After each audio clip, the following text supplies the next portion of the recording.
हाँ बच्चों, आपको अपने चैनल फलक स्टडी पे।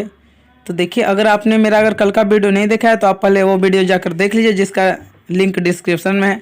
मैंने उसमें आपको मुख गुहा और ग्रासिका और ग्रास नली के बारे में बताया था। आज मैं आप लोगों को उसके बाद अमाशय के बारे में बताने जा रहा हूँ। तो चलिए शुरू करते हैं। देखिए, वो अमाशय अमाशय क्या है? यह एक चौड़ी थैली रचना है जो उदर गुहा के बाईं ओर से शुरू होकर अनुप्रस्थ दिशा में फैली होती है। देखिए, मैंने आपको पहले ही बता दिया था कि मैं आपको कीवर्ड के बारे में बात करूंगा। तो यहाँ दो कीवर्ड हैं। पहला तो यहाँ कीवर्ड है उदर गुहा, और दूसरा कीवर्ड है बाबू, उदर गुहा के बाद दूसरा का कीवर्ड है आपका, पहला उदर गुहा कीवर्ड है और दूसरा का कीवर्ड है अनुप्रस्थ दिशा। ठीक ना? तो मैं आपको इन दोनों कीवर्ड के बारे में अब आपसे बात करने जा रहा हूँ। तो जैसा कि मैंने आपको बताया था कि हर कीवर्ड के बारे में आपसे बात करूँगा। देखिए बाबू, उदर गुहा का मतलब था जो हमारा पेट ही है। ठीक ना? गुहा का मतलब होता है खाली स्थान या गुफा। तो हमारा पेट का ही मतलब बोलचाल में बोला जाता है। मुख को कैसे बोलते हैं हम लोग? मुख गुहा। तो उसी प्रकार हम लोग वैज्ञानिक दृष्टि से, व्यवहारिक रूप से उसे मुख गुहा और उदर गुहा बोलते हैं। अनुप्रस्थ का मतलब होता है बाबू कि मान लीजिए कि अनुप्रस्थ किसे कहते हैं? आप यहाँ देखिए, कोई चीज़ अगर ऐसे रहेगा तो इसे हम क्या कहेंगे? अनुप्रस्थ। ठीक ना? मतलब हमारा पेट क्या है? ऐसी ही मतलब है, ई वजह से क्या कहेंगे उसे? अनुप्रस्थ। अनुप्रस्थ दिशा में, ई वजह से अनुप्रस्थ कहेंगे। तो आप अनुप्रस्थ में ज़्यादा आप ये मतलब ये मत सोचिए कि नहीं समझ में आ रहा सर। आप एक कीवर्ड समझकर आप आगे चलिए। ठीक ना? ये उतना इंपॉर्टेंट भी नहीं है। अमाशय का अग्र भाग कार्डियक तथा पिछला भाग पाइलोरिक भाग कहलाता है। इन दोनों के बीच का भाग फंडिक भाग कहलाता है। फुंडिक या फंडिक। ठीक ना? तो आप ये बात याद रखिएगा कि अमाशय को 3 भागों में बांट दिया गया है। ठीक ना? पहला भाग कार्डियक, पाइलोरिक और फंडिक। इसको हिंदी में फुंडिक लिखते हैं। ठीक ना? इंग्लिश में फंडिक भी आप बोल सकते हो। तो अमाशय को कितने भागों में बांट दिया गया? 3 भाग, कार्डियक, पाइलोरिक, फंडिक। अब देखिए, मैं आपको इसका चित्र दिखा रहा हूँ, तो आप 2 मिनट वेट कर लीजिए। पहले इन दोनों के बीच का भाग फंडिक कहलाता है। ये बात याद रखिएगा, फंडिक बीच का भाग होता है। जो कार्डियक और पाइलोरिक का बीच का भाग क्या होता है? फंडिक कहलाता है। आहार नाल के अन्य भागों की तरह अमाशय की भीतरी दीवार पर स्तंभाकार एपिथेलियम की कोशिकाओं का स्तर होता है। ये बात आप याद रखिएगा अगर हो सकता है तो। ये बात आप याद रखिएगा। ठीक ना? हो सकता है तो आपसे ये पूछा जाए कि स्तंभाकार एपिथेलियम का क्या रहता है? कोशिका रहता है। देखिए, स्तंभाकार एपिथेलियम होता है कि ये ऐसे ऐसे और ऐसे ऐसे करके इसका कोशिकाएं होती है। ठीक ना? तो आपको मत इतना ही याद रखना, ज़्यादा कुछ याद नहीं रखना है कि अमाशय के आंतरिक दीवार पे कैसा कोशिका होता है? तो स्तंभाकार कोशिका होता है। चलिए आगे चलते हैं। कोशिकाओं का यह स्तर जगह जगह अंदर की ओर धंसा रहता है। इन धंसे भाग की कोशिकाएं अमाशय ग्रंथि या जठर ग्रंथि का निर्माण करती है। देखिए बाबू, यहाँ हल्का मिस्टेक हो गया है। यहाँ टाइपिंग में यहाँ धंसे भाग लिखना था, लेकिन यहाँ हल्का गलत हो गया। इसके लिए माफ़ी चाहता हूँ। ठीक ना? लेकिन आपको जो PDF मिलेगा उसमें सही लिखा रहेगा, आप टेंशन मत लो। ठीक ना? तो इन धंसे भागों की कोशिकाएं क्या बनाती है? या तो जठर ग्रंथि बनाती है, का निर्माण करती है। देखिए बाबू, जो भी अमाशय की जो कोशिका होती है, जो स्तंभाकार जो एपिथेलियम होता है बाबू, वो क्या होता है? कहीं कहीं भाग कहीं कहीं धंस जाता है। ठीक ना? तो उन लोग धंसा हुआ भाग मिलकर क्या बनाती है? वही सब मिलकर अमाशय के अंदर जठर ग्रंथि का निर्माण करता है। तो अभी मैं आपको बताऊंगा कि जठर ग्रंथि क्या है। 2 मिनट रुक जाओ। चलिए आगे चलते हैं। अब देखिए बाबू, जठर ग्रंथि की कोशिकाएं 3 प्रकार की होती है। ये बात याद रखिएगा। पहला तो अमाशय को 3 भागों में बांटा गया। ठीक ना? पहला क्या है? Cardiac, pyloric, fundic. ठीक ना? अब जो इन तीनों भागों की कोशिकाएं ये 3 भागों में बांटा गया है। और अमाशय की जो कोशिकाएं होती है स्तंभाकार एपिथेलियम होती है, जो कि जगह जगह पे क्या होती है? अंदर की ओर रहती है, धंसी हुई रहती है। इस धंसी हुई भाग में क्या बनता है? जठर ग्रंथि का निर्माण होता है। और ये जो धंसी हुई भाग से जो निर्माण हुआ, वो कितने प्रकार का निर्माण होता है? वो 3 प्रकार का निर्माण होता है। ठीक ना? ये तीनों के बारे में हम लोग पढ़ लेते हैं। पहला क्या बोल रहा है? सलेस्मा। ठीक है? सलेस्मा या म्यूकस कोशिका। ठीक ना? भित्ति या अम्लजन कोशिका तथा मुख्य जैमोजन सेल। तो ये बात आप याद रखिएगा बाबू कि जो हमारे अमाशय हैं उसका जो जठर ग्रंथि कितने प्रकार की होती है? 3 प्रकार की। ये आप याद रखिएगा। ठीक ना? जठर ग्रंथि कितने प्रकार की होती है? 3 प्रकार के। पहला जठर ग्रंथि का नाम क्या है? तो सलेस्मा या म्यूकस। ठीक है? दूसरा क्या नाम है? भित्ति या अम्लजन कोशिका। और तीसरा क्या नाम है? मुख्य जैमोजन सेल। ठीक ना? आगे चलते हैं। मैं इन तीनों के बारे में बहुत अच्छे से बता दूंगा। इन तीनों प्रकार की कोशिकाओं के स्राव का सम्मिलित रूप जठर रस कहलाता है। मतलब ये तीनों मिलकर क्या बनाते हैं? जठर रस बनाते हैं। ठीक ना? तो आशा करता हूँ आपको जठर रस के बारे में समझ में आ गया होगा। तो देखिए, मैं आपको एक बार और समझा देता हूँ कि अमाशय को 3 भागों में बांट दिया गया है, कार्डियक, पाइलोरिक, फंडिक। ठीक ना? अब देखिए, ये तीनों की और ये जो 3 भागों में अमाशय को बांटा गया है, आपको आप आगे चित्र देख लो, ठीक ना। ये देखिए अमाशय को 3 भागों में बांट दिया गया है, जैसा कि आप यहाँ चित्र देख रहे होंगे। पहला भाग ये क्या है, ऊपर वाला भाग ये क्या है, सॉरी ये क्या है, कार्डियक, ये क्या है, पाइलोरिक, अब ये क्या है, फंडिक, ठीक ना। तो जैसा कि आप चित्र में देख रहे हो, कार्डियक, पाइलोरिक, फंडिक, यही 3 भागों में अमाशय को बांट दिया गया है। अब ये तीनों के अंदर का जो अस्तर होता है वो स्तंभाकार एपिथेलियम होता है। स्तंभाकार एपिथेलियम कैसा होता है, ऐसा ऐसा उठा उठा उठा उठा उठा ऐसा ऐसा रहता है, ठीक ना। अब मैं आपको उसका भी चित्र दिखा दे रहा हूँ स्तंभाकार एपिथेलियम का, 1 मिनट रुक जाइए। तो आप ये देख सकते हैं, ये जो कोशिका दिखा रहा हूँ मैं आपको, ये जो ऐसे से जो उठे उठे हैं, यही क्या स्तंभाकार एपिथेलियम है, ठीक ना। तो इसमें और यही कोशिकाएं मिलकर कौन चीज़ का निर्माण करते हैं, तो जठर रस की निर्माण करता है, क्योंकि कहीं कहीं क्या होता है, धंसा हुआ भाग रहता है, ठीक ना। तो अब आगे चलते हैं। तो जठर रस कैसा हो गया, आपको समझ में आ गया कि अमाशय कोशिकाएं कहीं कहीं धंसी होती है, जो धंसा हुआ भाग में क्या होता है, जठर रस का निर्माण होता है, ठीक ना, जो कि 3 प्रकार की होती है, सलेस्मा या म्यूकस, भित्तीय अम्लजन, मुख्य जैमोजन सेल। आगे चलते हैं बाबू, आगे क्या बोल रहा है, जठर रस में हाइड्रोक्लोरिक अम्ल, म्यूकस या सलेस्मा तथा निष्क्रिय पेप्सिनोजन होता है। ये बात तो आपको पहले ही से याद है कि जठर रस में क्या क्या पाया जाता है। पहला तो जठर रस में क्या हाइड्रोक्लोरिक अम्ल भी पाया जाता है, म्यूकस या सलेस्मा या म्यूकस या निष्क्रिय पेप्सिनोजन पाया जाता है। हाइड्रोक्लोरिक अम्ल का स्राव अम्लजन कोशिकाओं से होता है। देखिए आप पहले एक बार यहाँ देखिए, 1 मिनट, एक बार पहले आप यहाँ देखिए, मैं आपको यहाँ जो सलेस्मा या म्यूकस की कोशिकाएं बताया ना, इससे रस स्रावित होता है, ठीक ना। तो सलेस्मा या म्यूकस से कैसा रस स्रावित होगा, तो या तो सलेस्मा स्रावित होगा या तो म्यूकस स्रावित होगा, ठीक ना। इसका रस का ही नाम है बाबू कि सलेस्मा या म्यूकस से कौन चीज़ स्रावित होगा। देखिए ये जो जठर रस है, इसमें इस पर जो जितना भी जठर जो ग्रंथियाँ हैं बाबू, जो 3 प्रकार के जो बांट दिया गया सलेस्मा या म्यूकस कोशिकाएं, तो सलेस्मा या म्यूकस कोशिकाएं से या तो म्यूकस का स्राव होगा या तो सलेस्मा का ही स्राव होगा, उसका नाम ही रख दिया गया है। लेकिन भित्तीय अम्लजन कोशिका से हाइड्रोक्लोरिक अम्ल का स्राव होगा, जिसे हम लोग को बोलेंगे HCl, ठीक ना। तो हाइड्रोक्लोरिक अम्ल का स्राव किससे होगा, भित्तीय अम्लजन कोशिकाएं से, ठीक ना। मुख्य या जाइमोजिंग सेल से किसका स्रावित होगा, तो देखिए जब भी मुख्यमंत्री आएंगे तो आप लोग पेप्सी डाइबेक कीजिएगा, ठीक ना। तो पेप्सिनोजेन का स्राव होगा, ये बात याद रखिएगा, मुख्यमंत्री आएंगे तो पेप्सिनोजेन लाएंगे, तो पेप्सिनोजेन का स्राव होता है, इतना बात याद रखिएगा। आपको शायद याद हो गया होगा, सलेस्मा से म्यूकस का स्राव होता है, भित्तिजन या अम्लजन से HCl का स्राव होता है, ठीक ना। और जहाँ भी मुख्यमंत्री आएंगे तो आप क्या लाइएगा, पेप्सी लाइएगा ही, ठीक ना। तो आशा करता हूँ कि आपको समझ में आ गया होगा। तो चलिए आगे चलते हैं, और यही बात मैं आपको यहाँ पर ये बता रहा, ठीक ना, यही बात आपको यहाँ पर मैं आपको लिखा हूँ, ठीक ना। और यहाँ पर कुछ ज़्यादा बात नहीं लिखा हूँ, तो आपको ध्यान से समझा देता हूँ। देखिए जठर रस में हाइड्रोक्लोरिक अम्ल, जैसा कि मैंने बता दिया कि अम्ल या भित्तिजन कोशिकाओं से क्या निकलेगा, हाइड्रोक्लोरिक अम्ल। म्यूकस या सलेस्मा से क्या लिखेगा, या तो म्यूकस निकलेगा या तो सलेस्मा निकलेगा। और आपको बताया था कि मुख्यमंत्री आएंगे तो पेप्सिनोजन लाएंगे, तो मुख्यमंत्री जब भी मुख्य या जाइमोजन सेल से क्या निकलता है, पेप्सिनोजन, ठीक ना। अब देखिए देखो हाइड्रोक्लोरिक अम्ल का कार्य क्या होता है, ये जीवाणु को मारता है, ये इतना आप पहले ये ऊपर आगे ऐसे समझ लो, उसके बाद आपको अच्छे समझ में आएगा। जो हाइड्रोक्लोरिक जो अम्ल है ये क्या करता है, जीवाणु को मारता है। म्यूकस या जो सलेस्मा की कोशिका है ये क्या करता है, हम जब कुछ खाते हैं, हाइड्रोक्लोरिक अम्ल सबसे ज़्यादा स्रावित होता है, तो हम जो खाते हैं तो म्यूकस का क्या होता है, लेप लग जाता है। मान लो कि ये कोई चीज़ है, ठीक ना, तो इसके किनारे किनारे ऐसे म्यूकस का लेप लग जाता है, ठीक ना। इसके किनारे किनारे ऐसे ऐसे ऐसे ऐसे किनारे किनारे भाग में ऐसे म्यूकस लग जाता है। उसके बाद अगर हम कोई खाना खाए तो ये इसको HCl क्या करता है, उसको पचाता है। मतलब पहले सबसे पहले म्यूकस निकलेगा, म्यूकस क्या करता है, जो हमारा जो कोशिका है उसको क्या करता है, पहले पूरा कोशिका पे लग जाता है, जितना भी उदर गुहा का कोशिका है, जो हमारा पेट का कोशिका है, उस पर क्या होता है, म्यूकस का लेप लग जाता है, ठीक ना। और उसके बाद क्या होता है, हाइड्रोक्लोरिक अम्ल आता है। म्यूकस का अम्ल की वजह से क्या होता है कि हाइड्रोक्लोरिक अम्ल क्या होता है, हमें नुकसान नहीं पहुंचा पाता है, ठीक ना। तो म्यूकस का लेप लग जाता है, हाइड्रोक्लोरिक आता है जो भोजन को पचाने में सहायता करता है, ठीक ना।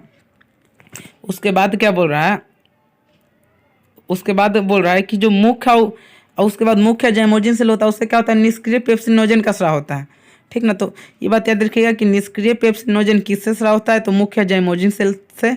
आगे चलते हैं, आगे क्या बोल रहा है, हाइड्रोक्लोरिक अम्ल का स्राव अम्लजन कोशिका से होता है। हाइड्रोक्लोरिक अम्ल निष्क्रिय पेप्सिनोजन को सक्रिय पेप्सिन नामक एंजाइम में बदल देता है। तो एक बात याद रखिएगा, जैसे ही जो हमारा हाइड्रोक्लोरिक अम्ल है बाबू, जो हमारा हाइड्रोक्लोरिक अम्ल है और जो निष्क्रिय जो पेप्सिनोजन मिल रहा है, तो आप तो जानते हैं ये तीनों कहाँ निकलेगा, ये तीनों पेट में ही निकलेगा बाबू, ठीक ना। तो जब ये निकलेगा पेट में से, मान लीजिए यहाँ से ये सभी में से हमारा पेप्सिनोजेन लग गया पेट में, उसके बाद हाइड्रोक्लोरिक अम्ल निकलेगा, उसके बाद निष्क्रिय पेप्सिनोजेन निकलेगा। लेकिन जैसे ही निकलेगा वैसे क्या होगा, हाइड्रोक्लोरिक अम्ल उसको बोले हाइड्रोक्लोरिक अम्ल से क्या करेगा, मिलेगा। और जैसे हाइड्रोक्लोरिक अम्ल से मिलेगा तो वो क्या आएगा, पेप्सिनोजेन क्या होगा, पेप्सिन में बदल जाएगा जो कि सक्रिय हो जाएगा। निष्क्रिय का मतलब है कि कोई कार्य नहीं करना, ठीक ना। मतलब पेप्सिनोजेन क्या करेगा, कोई काम नहीं करेगा। जब तक अगर वो HCl से क्रिया नहीं करता है तब तक क्या करेगा, कोई काम नहीं करेगा। लेकिन जैसे HCl से क्रिया कर लेता है तो वो क्या करता है बाबू, HCl से क्रिया करके पूरा अपना कार्य करना शुरू कर देता है, ठीक ना। तो इतना बात आपको याद रखना। चलिए आगे चलते हैं। जो कि HCl से क्रिया करके पेप्सिन नामक एंजाइम में बदल देता है। पेप्सिन भोजन के प्रोटीन पर कार्य करके उसे पेप्टोन में बदल देता है। ये बात याद रखिए बाबू कि पेप्सिन क्या करता है, भोजन के प्रोटीन पे कार्य करके उसे कौन चीज़ में बदल देता है, पेप्टोन में। ये बहुत ज़्यादा इंपॉर्टेंट है। ये आपसे ऑब्जेक्टिव में डायरेक्ट आपसे क्वेश्चन ये पूछा जाएगा कि प्रोटीन को पेप्टोन में कौन, भोजन के प्रोटीन को कौन पेप्टोन में बदलता है, तो आपको पेप्सिन लिखना है, ठीक ना। पेप्सिन क्या करता है, भोजन के प्रोटीन पे कार्य करके उसे कौन चीज़ में बदल देता है, पेप्टोन में बदल देता है। चलिए आगे चलते हैं, ठीक ना। आगे क्या बोल रहा है, हाइड्रोक्लोरिक अम्ल जीवाणु नाशक की तरह भी कार्य करता है तथा भोजन के साथ आने वाले बैक्टीरिया को नष्ट कर देता है। म्यूकस का स्राव म्यूकस कोशिकाओं से होता है। म्यूकस अमाशय की दीवार तथा जठर ग्रंथियों को हाइड्रोक्लोरिक अम्ल तथा एंजाइम पेप्सिन से सुरक्षित रखता है। म्यूकस के अमाशय में प्रतिदिन लगभग 3 लीटर जठर रस का स्राव होता है।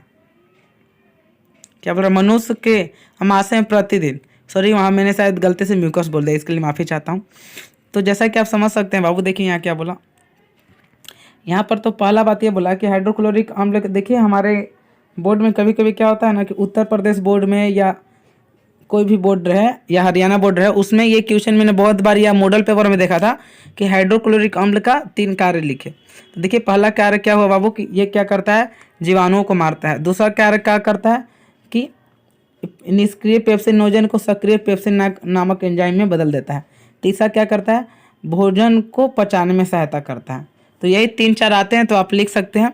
उसके बाद क्या करता है बाबू, जैसा कि उसके बाद आप लिख सकते हो कि कि जीवाणु को तो मारता है, बैक्टीरिया को तो मारता ही है। ये शायद पेन अच्छा नहीं चल रहा है, 1 मिनट में इसको चेंज ही कर देता हूँ। 1 मिनट रुकिएगा बाबू, शायद ये ठीक चले, हाँ ये ठीक है। चलिए आगे चलता हूँ बाबू, 1 मिनट। अब देखिए बाबू, तो बैक्टीरिया को तो मारता ही है, ठीक ना। उसके बाद क्या बोला, म्यूकस का स्राव, म्यूकस को क्या होती है, ये बात आप समझ गए हैं, ठीक ना। म्यूकस अमाशय की दीवार पर लग जाती है, ठीक ना, ये बात याद रखिएगा। म्यूकस अमाशय की दीवार पर लगकर किससे रक्षा करती है, जठर ग्रंथियों को हाइड्रोक्लोरिक अम्ल तथा एंजाइम पेप्सिन से सुरक्षा करती है। मतलब म्यूकस क्या करती है, मतलब मान लो कि ये अगर हमारा पेट है बाबू, तो म्यूकस क्या करेगा, इसके किनारे किनारे ऑलरेडी ऐसे लग जाएगा, ठीक ना। ऐसे किनारे किनारे ऐसे म्यूकस का स्राव लग जाएगा ऐसे। तो जैसे ही यहाँ अगर म्यूकस का स्राव लग गया तो अब यहाँ क्या होगा, यहाँ पहला तो पेप्सिनोजेन निकलेगा। यहाँ सबसे पहले एक क्या यहाँ निकलेगा, HCl निकलेगा, HCl। उसके बाद क्या निकलेगा, प्लस पेप्सिनोजेन निकलेगा, ठीक ना। जैसे HCl से मिलेगा तो ये पेप्सिन नामक एंजाइम में बदल जाएगा। अब ये जो दोनों है अमाशय को मतलब चोट पहुंचा सकते हैं, ठीक ना। ये वजह से क्या होता है, ये जो म्यूकस जो मैंने पीले रंग का बनाया है, ये क्या करता है, सुरक्षा प्रदान करता है, ठीक ना, अमाशय को, ये दोनों से। तो आप समझ गए होंगे। चलिए आगे चलता हूँ। आशा करता हूँ कि आपको समझ में आ गया होगा। अगर नहीं समझ में आ गया हो तो आप कमेंट कीजिएगा, मैं आपको फिर से समझाने का प्रयास करूँगा। अब देखिए जैसा कि आप यहाँ कोशिका देख सकते हैं बाबू, ठीक ना, अमाशय का कोशिका, ये सब क्या है, ये अमाशय के आंतरिक भाग है, आप इसको देख सकते हैं। चलिए आगे चलते हैं बाबू। देखिए अमाशय की ग्रंथि से कभी कभी अत्यधिक अम्लीय स्राव होते हैं, जिसके कारण इनकी दीवार को सुरक्षित रखने वाले म्यूकस का स्राव घट जाता है। ऐसी स्थिति में अमाशय की दीवार के आंतरिक स्तर में कहीं कहीं गोलाकार अंदर की ओर कुछ धंसा हुआ घाव निकल जाता है। ऐसे घाव को अल्सर कहा जाता है। ये बात याद रखिएगा बाबू, अल्सर किसे कहा जाता है, ठीक ना। देखिए कई बार क्या होता है ना कि कई बार क्या होता है बाबू कि हम लोग भोजन तो करते नहीं हैं। आखिर आप जानते हो कि HCl भोजन, जब हम लोग भोजन करते हैं ना तो तभी क्या करता है, म्यूकस का स्राव लग जाता है। मतलब देखते हैं कि जैसे ही हमारा मुंह में भोजन जाता है तो म्यूकस क्या होता है, पूरे अमाशय, मतलब मान लो ये भोजन है, जैसे हम लोग भोजन देखते हैं वैसे क्या होता है, म्यूकस का स्राव बाबू हमारे पूरा कोशिकाओं में म्यूकस का स्राव होना शुरू हो जाता है अमाशय में, ठीक ना। म्यूकस के बाद क्या होता है, जब भोजन शरीर के अंदर जाता है तब क्या निकलता है, HCl निकलता है, फिर पेप्सिनोजन HCl से क्रिया करके पेप्सिन नामक एंजाइम बनाएगा, ठीक ना। तो इतना क्रिया होता है। तो कई बार क्या होता है, हम लोग भोजन तो करेंगे नहीं, तो भोजन नहीं करेंगे तो म्यूकस तो नहीं निकलेगा, लेकिन HCl का स्राव होगा, ठीक ना। तो जब भी HCl का स्राव होगा तो अब HCl क्या करता है, भोजन को पचाता है। अब आप लोग जानते हो HCl निकलेगा और पेप्सिनोजन निकलेगा, और पेप्सिनोजन से क्रिया करेगा, पेप्सिन बनाएगा। तो अब आपका तो क्या है, आपका तो मेन तो आपका जो म्यूकस है वो तो है ही नहीं। तो अब इन लोग को पचाना है, तो इन लोग किसको पचाएगा, अब कुछ नहीं है तो इन लोग किसको पचाना शुरू करेगा, आपका पेट को ही पचाना शुरू करेगा। तो इसी स्थिति में क्या होता है, कई बार अंदर की ओर धंसा हुआ घाव हो जाता है, जिसे हम क्या बोलते हैं, ये घाव को हम पेप्टिक अल्सर नाम से जानते हैं। यहाँ शायद मैंने पेप्टिक नहीं लिखा, ठीक ना, तो अल्सर के नाम से जानते हैं, ठीक ना। आपको यहाँ तक कोई समस्या नहीं आ रहा होगा, आगे चलते हैं। जिसमें बहुत बहुत मतलब दर्द होता है बहुत ज़्यादा बाबू, ठीक ना।